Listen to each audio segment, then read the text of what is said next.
In our debate, we are going to concentrate on a number of issues, non-exhaustive. For instance, we should talk about what the Central European countries, especially Central European countries, can do to help Ukraine. What we experience today, we are like defending ourselves against tyranny, craving to destroy everything that freedom gives to people and states. And such a struggle for freedom and against tyranny is quite comprehensible for any society in any corner of our planet. Let me say that I think this war is existential. And existential in the sense that the rules-based order upon which the democratic world was built on post-World War II is right now facing a choice. We either win this war and prevail in Ukraine and give Ukraine what it needs to win the war, or we face a future unlike anything I think we could have ever imagined, one where autocracy beats democracy, where might makes right, where nuclear proliferation becomes common and nuclear bullies get to dictate the terms of peace. So we need to keep re-upping our personal involvement. And our personal involvement, from my perspective, comes in multiple pieces. First, we need to continue to urge our elected officials. We live in democracies. We need to let them know, as citizens of democracies, that we insist that they provide more military support to Ukraine, more financial support to Ukraine, and they do it urgently.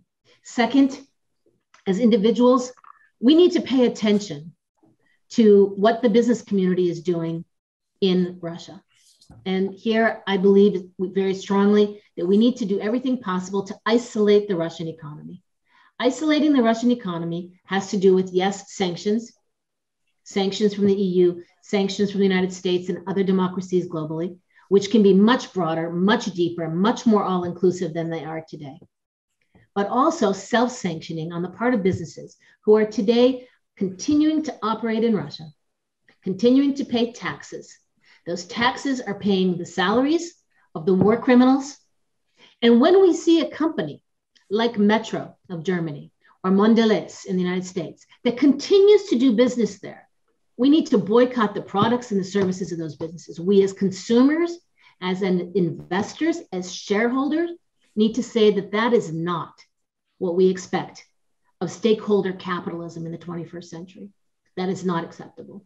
From my perspective, Russia-Ukraine war has already changed the world, and the world will never be the same. I think it has split the world into we and they.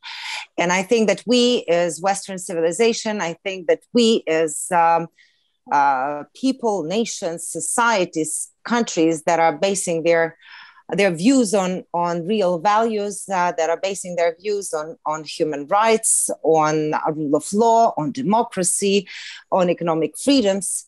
And there are they that are right now fighting this barbaric, bloody war on our territory. And I think that we right now are all making this particular choice, where we are, on which side, whether we are together with evil or we will not let this evil to go further. We have to understand that whatever Russian territory is called, are either Tsarist Russia or USSR or Russian Federation, it always produces despotism, it always produces dictatorship, and it always is trying to fight conquering wars that has been done over the centuries. And therefore, I think we all have to make some lessons learned and understand that the policy of appeasement, policy of trying to make more trade with Russian Federation after the end of the Cold War, believing that this more trade will change the Russian Federation, have made a serious mistake. And right now, it's important that we all understand that, kind of again, has to be destroyed. Not necessarily physically. I'm not calling on that. I am calling on Russia being destroyed economically. And that particular gas station, as which pretends to be the state, has to be left without resources in order not to try to repeat yet again the war, not necessarily exclusively against Ukraine, but against other countries of the Central Europe, against other countries of the Central Asia, and so on. I come from a family business which is running a port. And on the second day of war, I started doing logistics, something that I do the best. And we opened a humanitarian center in Helm in Poland, and one more in Lublin, and one more in Romania. And so I can say that I'm feeling the pulse of most of humanitarian aid that comes to Ukraine. For the last month, I've tried to realize how these international organizations work and how they operate. The UNICEF, the Red Cross, the World Food Program, the USAID. And I must say I am in a total disappointment with the situation that I faced, because normally these organizations, they operate in an environment where there is no current running government, when the government is either a conflicted regime or military government, doesn't matter. We currently have an existing government that is doing its job. We have all the ministers, we have all the verticals working, and with all the help they get from the state, they still fail to provide serious amounts of humanitarian aid. And then the reason why I'm saying this is that, after maybe 6-8 weeks after beginning of war, a lot of donations of humanitarian aid were coming from physical people and individuals and corporations from all over the world. They have done 1, 2, 3, 4 shipments maybe, and then obviously their resources are exhausted. And the large organizations, large multinational humanitarian organizations, should be stepping in at this time. And they are not, because they are super bureaucratic. They have a coordinator for another 2 coordinators to coordinate something that doesn't need any coordination.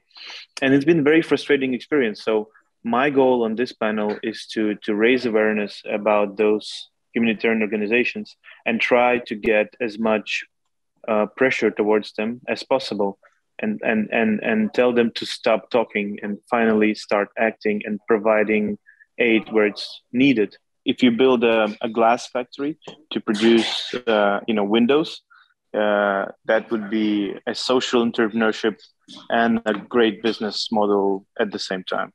And anything in rebuilding and reconstruction would make a lot of sense, like brick producing, gas, baton, and several things that are now very scarce and huge demand, and the prices are going up. So if you work together with EBRD, for one of the things that you could do is go to the current Polish and, for example, Turkish glass producers and try and get their extension of their production units with the EBRD funding to match the Ukrainian demand, but also get a cost structure where it will be totally transparent and there will be no speculation. And that 1 meter of glass would cost X and not more. So that would be something with I'm pretty sure with governmental guarantees and with a huge social impact. What kind of the world we're looking for after the Ukraine's victory, after this war? What kind of world we're looking for? What Ukraine can bring to this world? So Ukraine can obviously bring, among other issues, a very interesting thing, which is a highly decentralized spirit of Ukrainian society. And it's really incredible to see how these horizontal networks are now functioning. Why Ukrainians are so successful in this volunteer and horizontal movement? Because it is kind of inscribed into Ukrainian political tradition. And I'm, as a philosopher, I'm doing a lot of work. I'm trying to do a lot of work to explain this political culture to the world, because it was, of course, overlooked over the past centuries or decades. It was erased by by certain imperial narrative, Russian imperial narrative, which was saying that all which is Eastern Europe is Russia. So if you look at the even 19th century discourse, the concept of Eastern Europe was equalized with the concept of Russian Empire. Ukrainians are showing that another Eastern Europe is possible. Maybe that another Europe is possible also. This is a bottom-up Europe. This is a Europe of communities, of what we call hromadas in Ukrainian. So this also leads us to the question, who is more efficient in this 21st century global economy? Is it a big multinational bureaucratic structures, or is it something that has a very important grassroots connection and has a bottom-up culture of communication and horizontal ties? So this is my first question. What is Ukraine? The question of Ukraine. And this is a question not only for Ukrainians, but also for the whole Europe, for the whole world, because it is not only about ethnicity, it is not only about language and culture. These are very important topics. And I can say you that Ukrainian culture is incredibly interesting and incredibly vibrant, but it is also about a specific political culture, which can provide recipes not only for Eastern Europe, but also for other countries as well. The second question which I would like to raise is, what is Russia?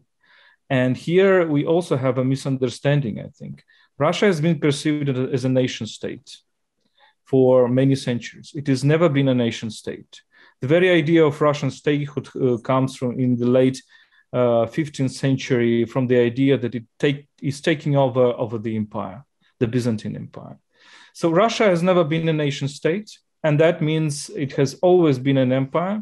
And empire means that you never see your borders, and you never see, you only depend on the center, you never see on the borders. So Ukraine is a country which clearly sees its borders and which has no center because its center is everywhere. Russia is a country that doesn't see its borders, but it is dependent on its center. And it's important to realize that European history in the 20th century was a history of collapse of the empires. Central Europe has emerged, as we all know, from the collapse primarily of the Habsburg Empire, partially of the German imperialism, the Second Empire and the Third Empire. But we overlook that there is an empire which still exists in Europe, and this is the Russian Empire. The difference compared to maritime empires to which Europe has been accustomed to is very big, because continental empires like Russia proceeds not only through colonization, but also through assimilation. Therefore, Russian key narrative is that Ukrainians do not exist. And the last issue which I would like to raise is the issue of morality and of evil and of good. Because we all often ask a question, how is that possible? How all those things which are described by Yuliya, Ivanna, and Natalia, how they are all possible in the 21st century? My answer as a philosopher is why we think the 21st century is better than 20th century, or the 19th century, or the 15th century. We always face with coming back of evil. And the problem is that in Eastern Europe, this evil was never condemned. It was condemned in the Western Europe and in Central Europe with the slogan, never, never again. It was not condemned in Eastern Europe. Therefore, when we try to describe today's Russia, we talk about fascism, we talk about neo-Nazism, etc. But we need to understand that this culture of violence, which is now in today's Russia, is coming back centuries and centuries deep in history. We don't understand Putinism without Stalinism. We don't understand Stalinism without Russian Empire. We don't understand Russian Empire of the 19th century without Peter I and Catherine II, etc., etc. So I think we really should understand this, and really should, all the global community should strive to put an end to this last empire in Europe. In this discussion, we need to thank or send big thanks to all the fighters and people in Ukraine, because those are the ones in the front line. And we can only discuss how to help, how to support them, but they're the ones fighting for themselves, for their freedom, and for our future, for our common future.